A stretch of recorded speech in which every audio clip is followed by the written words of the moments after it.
ये इतिहास है उस वैदिक सनातन धर्म का। युग युगांतर से जीवित ये कहानी है उन महान ऋषियों मुनियों महापुरुषों की। ये सामर्थ्य है देवताओं के महान अस्त्र शस्त्रों का, जिनके चलने से कभी भूकंप तक आ जाते थे, सौरमंडल से उल्कापिंड तक गिरने लगते थे। अभी तक आप लोगों ने अनेक सिद्धियों के बारे में सुना होगा, जैसे कोई सन्यासी है किसी के मन की बात जान लेता है, कोई जादू या चमत्कार दिखाते हैं लोग। लेकिन आज के इस वीडियो में ऋषियों की कुछ ऐसी सिद्धियों के बारे में आप लोग सुनेंगे जिसके बारे में हो सकता है आप लोगों ने ना सुना हो। और जो भी सिद्धियां बताई जाएंगी सब वैदिक विज्ञान के द्वारा प्रूव हैं, आधुनिक फिजिक्स भी इनसे सहमत है। इसीलिए अगर आपकी फिजिक्स में, स्पेस साइंस में, आधुनिक साइंस में अगर आपकी रुचि होगी तो आप इस वीडियो को बहुत अच्छे से समझ पाएंगे। अन्यथा हो सकता है कि आपको इन सिद्धियों के बारे में विश्वास ही ना हो। अगर इस वीडियो को पूरा देख लेते हो तो मैं आपको वचन देता हूँ, वीडियो के अंत तक जाते जाते आपको भी अपने ऋषियों मुनियों महापुरुषों पर गर्व होगा। आपको वीडियो के अंत तक एक विशेष जानकारी मिलेगी और आप भी प्राचीन सनातन धर्म को आगे बढ़ाने के लिए विवश होंगे। तो आइए वीडियो को शुरू करते हैं। मैं हूं अद्वैत और आप देख रहे हो ब्रह्मांड विज्ञान यूट्यूब चैनल।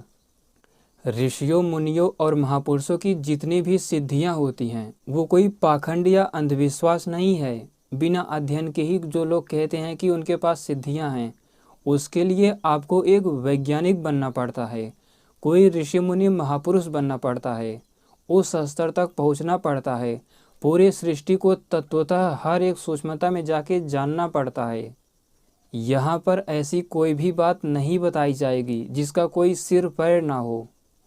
तो आइए एक एक करके ऋषियों की इन महान सिद्धियों की चर्चा करते हैं। योग दर्शन के विभूतिपाद की पहली सिद्धि है संस्कार साक्षात्कारात् पूर्व जाति ज्ञानम। एक योगी मन के संस्कारों का साक्षात्कार करके अपने पिछले सभी जन्मों को जान लेता है। ये कोई सामान्य घटना नहीं है, किसी ऐरे गैरे को ये सिद्धि नहीं आती।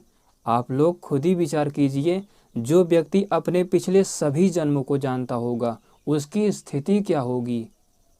वो बहुत बड़ा वैज्ञानिक तथा योगी होगा, कोई सामान्य पुरुष नहीं होगा वो। इसी योग दर्शन में महर्षि भगवान वेदव्यास जी कहते हैं कि वो योगी पूर्व जन्म में उस स्थान तक को जान लेता है जहाँ पर वो था, जो कार्य वो कर रहा था, उसकी मृत्यु कैसे हुई, क्यों हुई, कहाँ हुई, सब कुछ जान जाता है वो।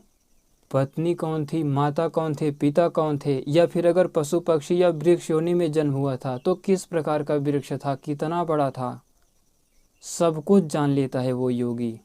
पूर्व जन्म के संस्कार उसके जाग उठते हैं उस योगी के समाधि अवस्था तक पहुँचते पहुँचते। ये घटना ऐसे ही है जैसे इस समय मेरी मृत्यु हो जाए, जब मेरा अगला जन्म होगा अगर मैं उस जन्म में कोई ऋषि मुनि महापुरुष या महान वैज्ञानिक बनूं, तो मैं जब समाधि में स्थित होऊंगा तो इन संस्कारों के साक्षात्कार से मुझे पता चलेगा कि एक समय था जब मैं वीडियो बना रहा था, मेरी मृत्यु हो गई थी। समाधि के बल पर, योग के सामर्थ्य के बल पर मैं इन सारे दृश्यों को देखूंगा, इस कपड़े को भी देखूंगा जिसको बैठकर मैं वीडियो बना रहा हूँ, इस माइक को, इस मोबाइल को, इस घर को, सब कुछ दिखता है। तो संस्कारों के साक्षात करने से वो योगी पिछले अनेक जन्मों को जान लेता है जितना उसका सामर्थ्य होता है। भगवान श्री कृष्ण जैसे वैज्ञानिक तो सब कुछ जानते थे, अपने पिछले सभी जन्मों को जानते थे। यहाँ तक कि योग दर्शन में ही भगवान वेदव्यास जी ने एक महान ऋषि का उदाहरण दिया है, महर्षि भगवान जैगीसव्य। वे 10 महासर्गों तक के अपने पिछले सभी जन्मों को जानते थे, वे सब कुछ जानते थे। 10 महासर्ग होता है 10 बार सृष्टि का बनना। ये जो 4 अरब 32 करोड़ वर्ष की सृष्टि चल रही है, ऐसे ऐसे 4 अरब 32 करोड़ की 10 सृष्टियाँ, वे वहाँ तक सब कुछ जानते थे। ऋषि जैगीसव्य हर एक जन्म में सब कुछ जानते थे कि वे किस जन्म में क्या थे, कब थे, क्यों थे, उन्हें कर्मों का फल क्यों मिला, किस प्रकार मिला। इसका उदाहरण दिया है व्यास जी ने। तो एक योगी अपने पिछले अनेक जन्मों को जान सकता है। केवल महर्षि जैगीसव्य या भगवान श्री कृष्ण ही नहीं, भगवान श्री राम हो गए, भगवान वेदव्यास जी हो गए, भगवान विष्णु जी हो गए, महादेव शिव जी हो गए, भगवान ब्रह्मा जी हो गए, महर्षि भगवान भृगु जी हो गए, भगवान अगस्त्य, ऋषि सर्वांग आदि जितने भी ऋषि मुनि महापुरुष थे, वे लोग भी अपने अनेक जन्मों को जानते थे। वे भी ऋषि मुनि थे, बहुत बड़े वैज्ञानिक थे, योगी थे, तो वे लोग भी सभी जन्मों को जाना करते हैं। तो एक योगी अपने संस्कारों को, संस्कार का तात्पर्य वो मनस तत्व के स्तर पर जाकर विचार करते करते समाधि अवस्था तक पहुँचते पहुँचते वो संस्कारों में संयम करने लगता है। संयम और समाधि ये कोई साधारण चीज़ नहीं है। उसके लिए आपका प्रखर मस्तिष्क होना चाहिए, एक वैज्ञानिक जैसी दृढ़ शक्ति होनी चाहिए, एक योगी बनना चाहिए। उस स्थिति में आप अपने संस्कारों का साक्षात्कार करके पीछे के सभी जन्मों को जान सकते हो। इसी तरह ऋषियों की अगली और अद्भुत सिद्धि है काय रूप संयमाद तद्ग्रह शक्ति स्तंभे चक्षुष प्रकाशा असंप्रयोगे अंतर ध्यानम। एक योगी अपने शरीर के रूप में, रूप कहते हैं फोटान आदि पार्टिकल को, क्योंकि आप इस वीडियो में जो मुझको देख पा रहे हो, फोटान पार्टिकल मुझसे टकराकर, इस मोबाइल से टकराकर आपकी आंखों तक जा रहा है। तो यही रूप है जो आपके शरीर पर फोटान आदि पार्टिकल गिर रहा है, यही शरीर का रूप है, इसलिए आप देख पा रहे हो। एक योगी इन्हीं सूक्ष्म तत्वों को वश में कर लेता है। जैसे आप मेरे सामने बैठे हो, अगर मैं इन सूक्ष्म पार्टिकल को वश में कर लूँ जिनके द्वारा आप मुझको देख पा रहे हो, तो मैं उन पार्टिकल को यहीं पर अवशोषित कर ले जाऊंगा, आप तक रिफ्लेक्ट होकर जाएगा ही नहीं। और जब फोटान आदि पार्टिकल रिफ्लेक्ट ही नहीं होगा तो यहीं पर आपके सामने मैं अदृश्य रहूँगा, आप नहीं देख पाओगे। लेकिन उसके लिए बताया ना मैंने, पार्टिकल फिजिक्स का बहुत बड़ा वैज्ञानिक होना चाहिए। ये कोई साधारण सिद्धि नहीं है, अदृश्य हो जाना, स्पेस में छिप जाना। अगर हम स्पेस का जो जाल होता है, जो सूक्ष्म स्ट्रिंग होते हैं, वैदिक रश्मियाँ होती हैं, अगर हम उनको ठीक ठीक जान लेते हैं और ये भी जान लेते हैं कि स्पेस की यूनिट से कैसे हमारा शरीर बना हुआ है, तो भी हम स्पेस के अंदर छिप सकते हैं। अदृश्य होने के कई तरीके हैं, अभी आगे भी चर्चा की जाएगी। इसी तरह महर्षि भगवान वेदव्यास जी कहते हैं कि जिस प्रकार योगी अदृश्य हो सकता है, उसी प्रकार वो अपने शब्दों को भी अंतर ध्यान कर सकता है। अगर आप अदृश्य हो गए, पार्टिकल आदि स्तर तक आपकी विजय हो गई, उसको जान लिए, अगर उससे अधिक सूक्ष्मता पर आपका अधिकार नहीं है, आपने नहीं जीता है, तो आप जो बोलेंगे सामने वाले सभी सुनेंगे। लेकिन अगर आपका शब्दों पर भी, स्पेस पर भी पूर्ण अधिकार है, तो आप जो भी बोलेंगे, आपकी जो इच्छा होगी वही सुन पाएगा। भले ही सामने कोई सभा लगी हो, जिसको संबोधित करेंगे, बोलना चाहेंगे, वही सुन पाएगा। इसी तरह अगर vacuum energy, dark matter, dark energy यानी वायु तत्व पर आपका विजय है, आपने उसको जीत लिया है, ठीक ठीक जान लिया है, तो आपको कोई स्पर्श भी नहीं कर सकता। अन्यथा अगर आप केवल अदृश्य हैं, पार्टिकल आदि को वश में करके, तो आपसे लोग टकरा जाएंगे, आपको लोग स्पर्श करेंगे।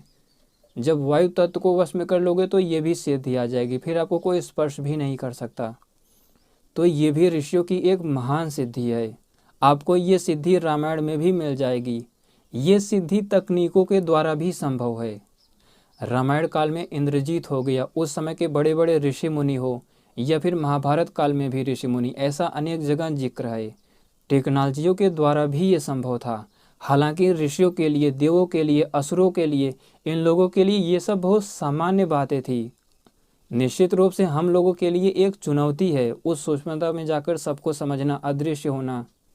लेकिन उस समय के असुरों के लिए, देवों के लिए, मनुष्यों के लिए, नाग वर्ग के मनुष्यों के लिए, गंधर्व वर्ग हो गया, वानर वर्ग हो गया, पक्षी वर्ग के क्षत्रियों के लिए, उन सभी मनुष्यों के लिए ये सब सामान्य चीज़ें थी। सभी के लिए नहीं, लेकिन उनके बीच कुछ बड़े बड़े वैज्ञानिक योगी हुआ करते थे, उनके लिए ये सब संभव था। इसी तरह योग दर्शन में ऋषियों की सिद्धियों में यहाँ तक बताया गया है, जो हमें कर्म देने वाले फल होते हैं, किसी कर्म का फल जल्दी मिलता है, किसी कर्म का फल विलंब से, देरी से मिलता है।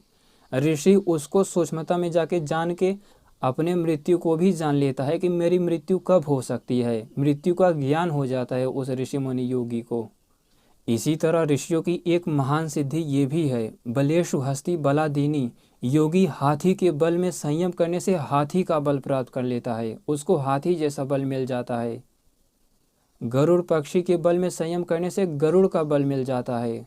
वायु तत्व के बल में संयम करने से वायु तत्व का बल मिल जाता है।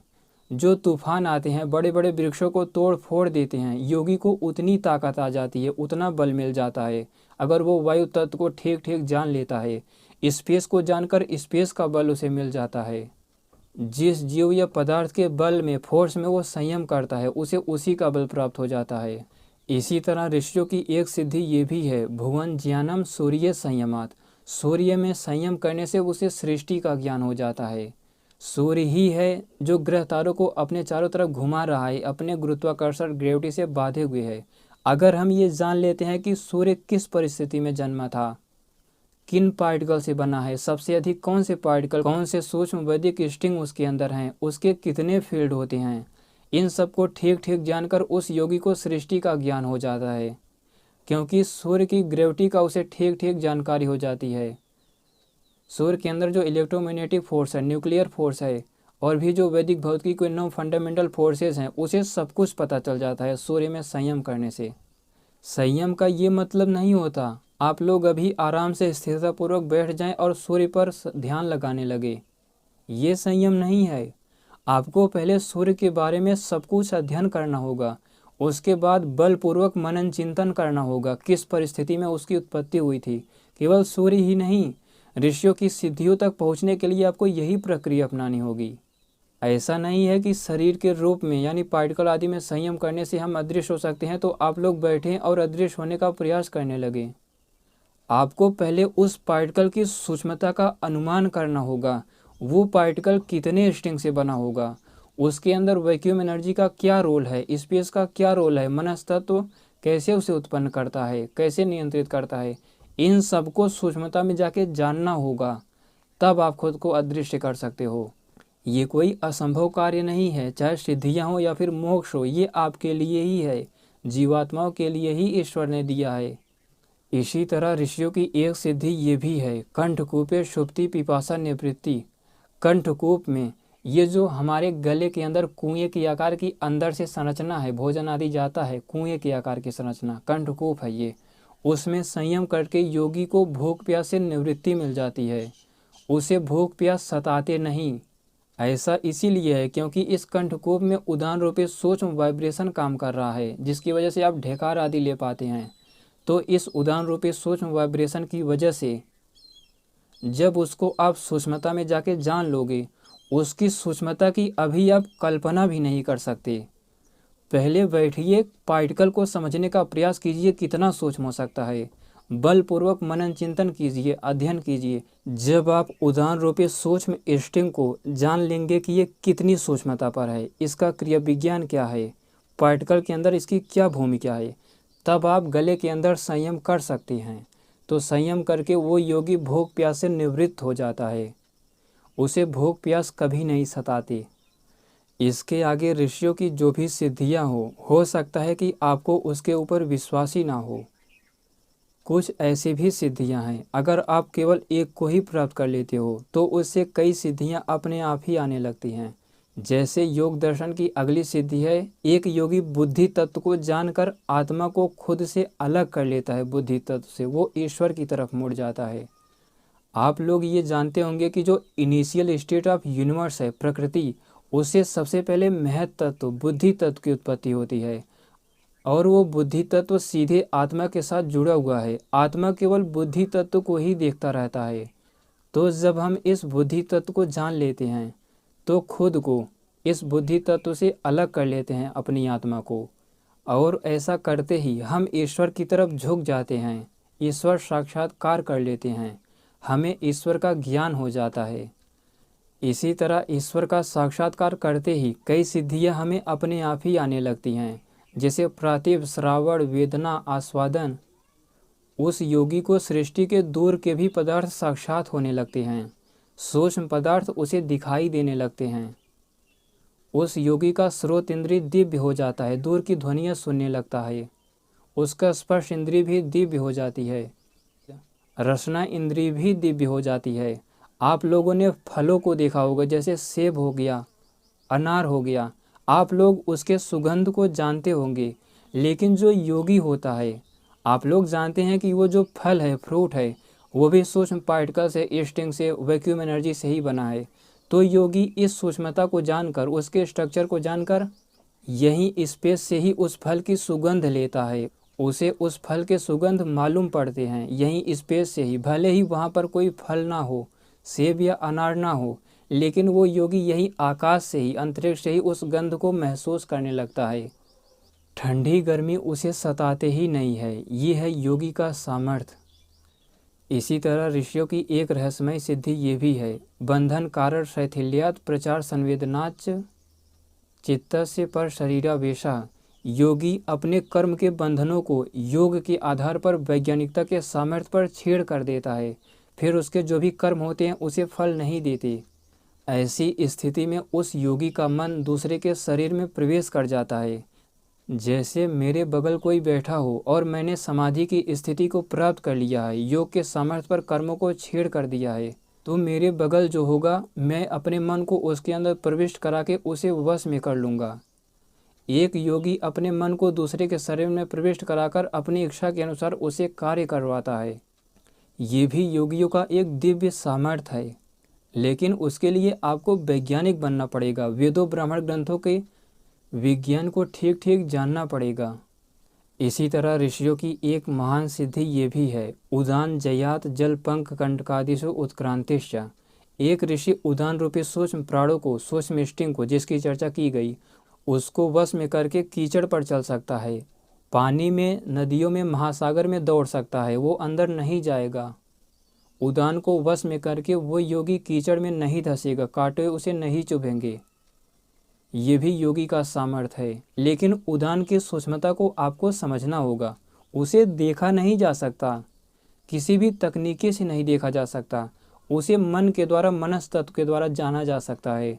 समाधि की स्थिति में जाकर आत्मा खुद ही उसका साक्षात करता है, देखता नहीं है, केवल जानता है। इसी से मिलती जुलती अगली सिद्धि है कायाकाशयो संबंध संयमात लघुतोल समापत्यश्च आकाश गमनम।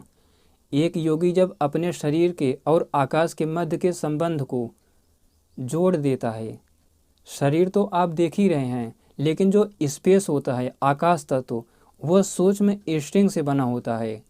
प्राण, उदान, अपान आदि के कुछ विशेष संयोग से उसकी उत्पत्ति होती है।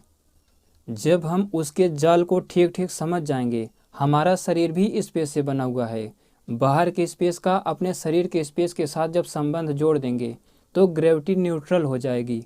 आप जहाँ चाहेंगे तैर कर अंतरिक्ष में जा सकते हैं, उड़ के जा सकते हैं, सूर्य की किरणों पर चल सकते हैं, मकड़ी के जाले पर चल सकते हैं। स्पेस के स्तर तक उस सूक्ष्मता पर जाते जाते ग्रेविटी, गुरुत्वाकर्षण निग्लिजिबल हो जाता है, समाप्त हो जाता है, बहुत कम रह जाता है। इसीलिए वो योगी हवा में भी तैर सकता है, सूर्य की किरणों पर चल सकता है। भगवान हनुमान सूर्य की किरणों के साथ संगत होकर सूर्य तक की यात्रा किया करते थे। अंतरिक्ष में उड़ते हुए ही वे लंका गए थे। बहुत से ऋषि मुनि महापुरुष थे। ये सब ऋषियों मुनियों, देवों और असुरों के लिए, गंधर्वों के लिए, वानरों के लिए सामान्य बातें थी। अधिकतर लोगों के पास ये सिद्धियाँ हुआ करती थी। प्रिय दर्शकों, अभी तक तो था ऋषियों की शारीरिक सिद्धियाँ, यौगिक सिद्धियाँ। हम योग के द्वारा अपने शरीर को अंतरिक्ष में उड़ा सकते हैं, अदृश्य हो सकते हैं। लेकिन अब जो सिद्धियाँ आने वाली हैं, ये और भी रहस्यमयी और भयानक हैं, जो कि वैदिक विज्ञान के द्वारा प्रूव भी हैं। इन सिद्धियों में योगी निर्माण कर सकता है।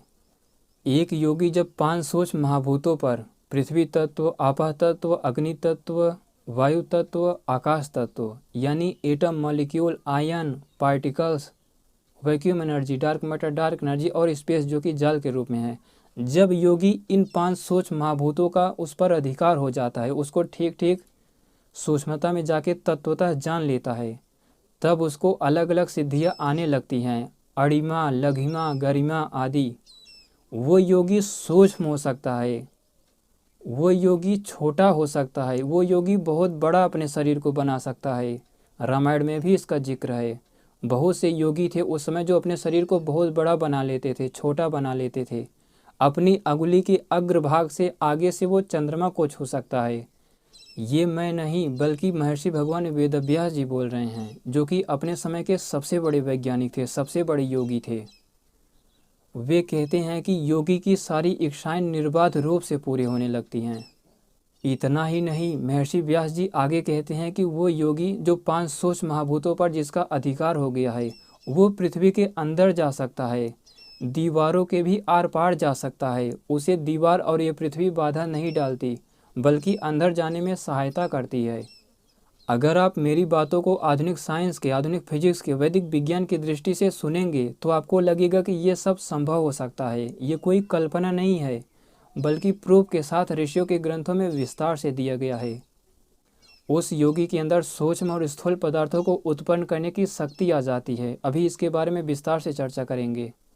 आपने सुना कि महर्षि व्यास जी ने कहा कि वो योगी अपने शरीर को बड़ा बना सकता है, छोटा बना सकता है, सूक्ष्म बना सकता है, पृथ्वी के अंदर जा सकता है, दीवार के आर पार जा सकता है। लेकिन वही महर्षि भगवान वेदव्यास जी आगे कहते हैं कि वो योगी कितना भी बड़ा हो, फिजिक्स के नियमों को बदल नहीं सकता, वैदिक विज्ञान के किसी भी सिद्धांत का विरोध नहीं कर सकता, उसे नहीं तोड़ सकता। वो ऐसा करते हुए वो सृष्टि के किसी भी नियम को नहीं तोड़ सकता। ये सारे कार्य वो सृष्टि के नियमों के अंदर ही करता है। चाहे भगवान राम हो, श्री कृष्ण हो, महादेव भगवान शिव जी हों, भगवान विष्णु जी हों, महर्षि भृगु जी हों, श्री कृष्ण हो, कोई भी ऋषि मुनि महापुरुष हो, वो सृष्टि के नियमों को नहीं तोड़ सकता। सृष्टि के नियमों को कभी बदला ही नहीं जा सकता। जो ग्रेविटी यहाँ है वही ब्रह्मांड के दूसरे कोने में भी होगी। जो पार्टिकल, जो वैक्यूम एनर्जी, जो मनस तत्व, जितने भी पदार्थ हैं सृष्टि में, वे एक ही समान हैं। ये सब फिजिक्स के, ईश्वर के नियमों से बनाए गए हैं। तो वो योगी ईश्वर के नियमों को नहीं तोड़ सकता, कितना भी बड़ा वैज्ञानिक बन जाए। और वैज्ञानिक करते ही क्या हैं? वे सृष्टि के नियमों को खोजते हैं, उस पर तकनीकें बनाते हैं, यौगिक सिद्धियों को प्राप्त करते हैं और संसार के सामने प्रकट कर देते हैं। केवल इतना करते हैं। किसी वैज्ञानिक, ऋषि मुनि, महापुरुष ने सृष्टि का नियम नहीं बनाया और ना ही बना सकता है। तो एक योगी अदृश्य हो सकता है, सूक्ष्म हो सकता है, अपने शरीर को बहुत बड़ा बना सकता है, छोटा बना सकता है, पृथ्वी के अंदर जा सकता है, दीवार के आर पार चला जाता है। ये सारी सिद्धियां 5 सूक्ष्म महाभूतों को जानकर वश में करके आती हैं। और सबसे पहले यही सिद्धियां ऋषियों को आती हैं, क्योंकि सबसे पहले 5 सूक्ष्म महाभूतों को ही वो ऋषि मुनि योगी जानना शुरू करता है क्रम से।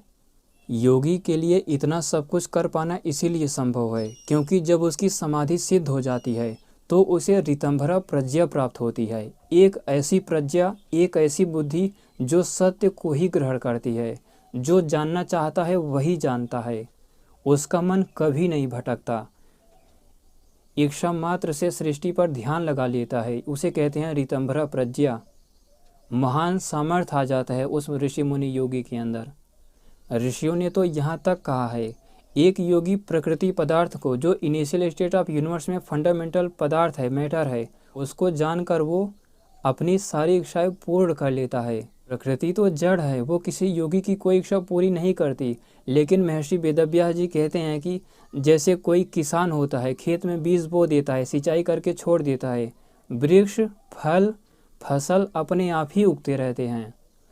जैसे कृषक फसल को बोता है, फसल अपने आप उगती है, उसी प्रकार योगी को प्रकृति अपने आप ही सृष्टि के नियमों के आधार पर संतुष्ट करती है, उसकी इच्छाओं को पूरी करती है, इंद्रियों में, शरीर में हर एक कमियों को दूर करने का प्रयास करती है। क्योंकि वो जड़ है, इसीलिए सृष्टि के नियमों के अनुसार ही ऐसा होता है। अभी तक मैंने आपको जिन भी सिद्धियों के बारे में बताया वो तो आपको समझ आई होगी, लेकिन मैं ऋषियों की एक और ऐसी महान सिद्धियों के बारे में बताने जा रहा हूँ। हो सकता है कि उसके बारे में आपने ना सुना हो। योग दर्शन के कैवल्यपाद की एक सिद्धि है निर्माण चित्तानि अस्मिता मात्रात। योगी अलग अलग शरीरों का भी निर्माण कर सकता है। अगर यहाँ पर कोई योगी रहे, सैकड़ों हजारों शरीरों का वो निर्माण कर देगा उसी क्षण। यहाँ तक कि मुक्त जीवात्माएं इच्छा मात्र से नया शरीर धारण कर लेती हैं। योग, समाधि और वैदिक विज्ञान को, इस सृष्टि को इतने साधारण तौर पर मत देखिए, आप गंभीरता के साथ अध्ययन कीजिए। अपने ऋषि मुनि महापुरुष जो थे वे योगी हुआ करते थे, बहुत बड़े वैज्ञानिक हुआ करते थे। आपको भी वैज्ञानिक बनना पड़ेगा। तो एक योगी इच्छा मात्र से अनेक शरीरों का निर्माण कर देता है। महर्षि व्यास जी कहते हैं कि शरीरों के साथ वो मनस तत्व तक को बना देता है, मन को भी प्रविष्ट करा देता है।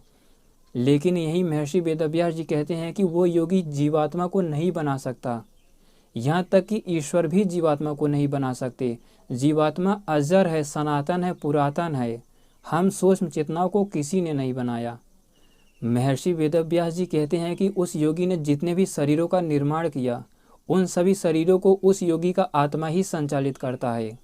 आप लोगों ने ऐसा कोई भी कर्म नहीं किया होगा जिसका आपको फल ना मिले। मैं वीडियो बना रहा हूँ, एक समय बाद हो सकता है मुझे अच्छा फल मिले, लेकिन योगी के वे अलग अलग हजारों सैकड़ों शरीर जो भी कर्म करेंगे, उसका उस योगी को कोई फल नहीं मिलता। वो योगी जन्म मृत्यु से परे हो जाता है, उसके समान कोई नहीं रह जाता, कर्म के बंधनों से मुक्त हो जाता है, तभी ऐसा वो कर सकता है। ये सिद्धि महाभारत काल में नहीं थी। इस सिद्धि के बारे में व्यास जी कहते हैं कि ऐसा सुना गया है, प्राचीन कोई ऋषि ऐसा था जिसने ऐसा संभव कर दिखाया था। तो आप लोग सोच सकते हैं कि एक ऋषि मुनि योगी किस हद तक जा सकता है। हो सकता है कि सामान्य रूप से आपको इन सब बातों पर विश्वास ना हो। आप में से जिन लोगों ने वैदिक विज्ञान के बारे में कुछ न कुछ सुना होगा, आधुनिक साइंस फिजिक्स के बारे में सुना होगा, उसमें आपकी रुचि होगी, वही मेरी बातों पर मनन चिंतन करके स्वीकार कर सकते हैं। तो एक योगी शरीरों का निर्माण कर सकता है, चित्तों का, मन का निर्माण कर सकता है। इन्हीं महर्षि वेदव्यास जी ने, जिन्होंने योग दर्शन का भाष्य किया है, इन्होंने ही महाभारत ग्रंथ के शांति पर और मोक्ष धर्म पर में बताया है कि जब वो योगी समाधि के बल पर ईश्वर का साक्षात्कार कर लेता है पूरी तरह, फिर वो सूक्ष्म पार्टिकल आदि को वश में कर लेता है। Vacuum energy, dark matter, dark energy, space तत्व, ये सब अपने आप ही उसके वश में चले आते हैं, क्योंकि सूक्ष्मता की हर एक दुनिया को पार करते हुए वो ईश्वर तक पहुंच गया, यानी सब कुछ जान गया। फिर सृष्टि के पदार्थ अपने आप ही उसके वश में आने लगते हैं, अनेक सिद्धियां अनायासी आने लगती हैं। भगवान वेदव्यास जी इसी शांति पर्व के 236 अध्याय में कहते हैं कि जब वो योगी पृथ्वी तत्व यानी मॉलिक्यूल आदि पर विजय प्राप्त कर लेता है, फिर उसके अंदर सृष्टि उत्पन्न करने का सामर्थ्य आ जाता है। सृष्टि का मतलब ब्रह्मांड नहीं, जो भी स्थूल आदि पदार्थ हैं उनको वो उत्पन्न कर लेता है। वे फिर आगे कहते हैं कि वो योगी आपह तत्व, मॉलिक्यूल, आयन, एटम आदि को अगर ठीक से जान लिया तो वो बड़े बड़े जलाशयों को, सागरों, नदियों को पी सकता है। इसी तरह वेदव्यास जी आगे कहते हैं कि अग्नि तत्व को वश में करने वाला योगी अदृश्य हो सकता है। कोई भी उस योगी तक आंख उठा के नहीं देख सकता। वो अपने योग सामर्थ्य के बल पर दूसरे को सामने जला सकता है, भस्म कर सकता है। ये सब कोई अंधविश्वास नहीं है, सब वैदिक विज्ञान के द्वारा प्रूव घटनाएं हैं। ऐसा कई जगह आया है इतिहास में, कई ऋषियों ने कुछ दुष्ट राक्षसों को जलाया था। भगवान वेदव्यास जी तो इसी अध्याय में आगे कहते हैं कि अगर वो योगी का वायु तत्व पर अधिकार हो गया, vacuum energy, dark matter, dark energy, इन सब पर अधिकार हो गया, तो वो योगी इस पृथ्वी को अपने अंगूठे के बल से कंपित कर सकता है, कंपन कर सकता है। उसके पास इतना बल आ जाता है, वो पृथ्वी को स्पर्श करके कंपित कर सकता है। ये सारी घटनाएं कुछ तकनीकों, शस्त्रों के बल पर भी हुआ करती थी, लेकिन एक योगी ये सारे कार्य कर सकता है। इसी तरह वेदव्यास जी इसी अध्याय में आगे कहते हैं कि स्पेस तत्व को जानकर वो स्पेस में छिप जाता है पूरी तरह, चाहे जहाँ आता जाता है उसे कोई देख नहीं पाता। और जैसे ही उस योगी का स्पेस से सूक्ष्म अहंकार तत्व पर विजय प्राप्त होता है, उसको जान लेता है, अहंकार तत्व काम रूप होता है, कामना रूप, तो उस योगी के अंदर सृष्टि करने की सामर्थ्य आ जाती है। सृष्टि उत्पन्न करने का मतलब ब्रह्मांड नहीं बनाता वो योगी, अपने सामर्थ्य के आधार पर कुछ प्रक्रियाएं संभव हो जाती हैं उसके लिए। सृष्टि के सारे पदार्थ उस योगी के अधीन हो जाते हैं और उससे भी सूक्ष्म महत तत्व को वश में करने पर सारे ऐश्वर्य उसे प्राप्त हो जाते हैं। महत तत्व से सूक्ष्म जड़ पदार्थों में गति करने वाला कोई पदार्थ नहीं है। उसके बाद प्रकृति है जो कि अस्थायी है, स्थिर है, अनंत अंधकारमय है। तो महत तत्व को वश में करने पर उसको सारे ऐश्वर्य सिद्ध हो जाते हैं। फिर उसकी सारी इच्छाएं अपने आप समाप्त हो जाती हैं, वो मुक्त हो जाता है, कोई इच्छा शेष नहीं रह जाती। भगवान वेदव्यास जी ने इसे सरल शब्दों में कहा है कि महत तत्व पर विजय प्राप्त करने वाला योगी को ऐसा महसूस होने लगता है कि मुझे जो प्राप्त करना था मैंने प्राप्त कर लिया। ये मोक्ष की स्थिति बता रहा हूँ मैं। मुझे जो जानना था जान लिया। वो योगी फिर शरीर को त्याग देता है, मोक्ष में चला जाता है। यहाँ तक कि मोक्ष की जीवात्माएं भी, जिनके पास कोई शरीर नहीं होता, जैसे भगवान विष्णु जी हो गए, महर्षि भृगु जी हो गए, श्री राम हो गए, श्री कृष्ण, वे लोग इस समय मोक्ष में होंगे, लेकिन अपनी इच्छा से ही दिव्य शरीर धारण कर सकते हैं। वैदिक विज्ञान बहुत विस्तृत है, इस पर अनुसंधान करने की ज़रूरत है। बिना वैदिक विज्ञान को जीवन को सुखी बनाया ही नहीं जा सकता, अंतिम उद्देश्य तक पहुंचा ही नहीं जा सकता। आपको नित्य प्रति इसका अध्ययन करना चाहिए, इसमें रुचि लेनी चाहिए। ये सब तभी संभव है जब आप समाधि की अवस्था तक पहुंचोगे। समाधि उसी की लग सकती है जो सृष्टि का बहुत बड़ा वैज्ञानिक हो, इंस्टिंक्ट की दुनिया तक उसकी पहुंच हो, महान सामर्थ्य हो उसके पास। यहाँ तक आप पहुँच सकते हो संघर्ष करके। अपने ऋषि मुनि महापुरुष लोग पहुँचे थे तो आप भी पहुँच सकते हो। उसके लिए संघर्ष करना पड़ेगा। ये सब जीवात्माओं के लिए ही है, जीवात्माओं के ही सुख सुविधा के लिए बनाया गया है। और प्राचीन ऋषियों ने खोज खोज करके वैदिक ग्रंथों में लिखा है विस्तार से। तो यही है आज का वीडियो। ये वीडियो की पहली सीरीज है जो शुरू हो रही है। अब निरंतर वीडियो आती रहेंगी। मुझे लगता है कि आपको भी अपने महान पूर्वजों पर गर्व होगा इन सब बातों को सुनकर, जो कि आधुनिक फिजिक्स के द्वारा प्रूव हैं, वैदिक विज्ञान के द्वारा प्रूव हैं। इन सब के द्वारा जानकर आपको भी अपने ऋषि मुनि महापुरुषों पर, उनके सामर्थ्य पर, उनके तकनीकों पर, उनके अस्त्र शस्त्रों पर आपको गर्व होगा और आप लोगों को इनमें रुचि बढ़ने लगी होगी। यही था वीडियो को पूरा देखने के लिए धन्यवाद।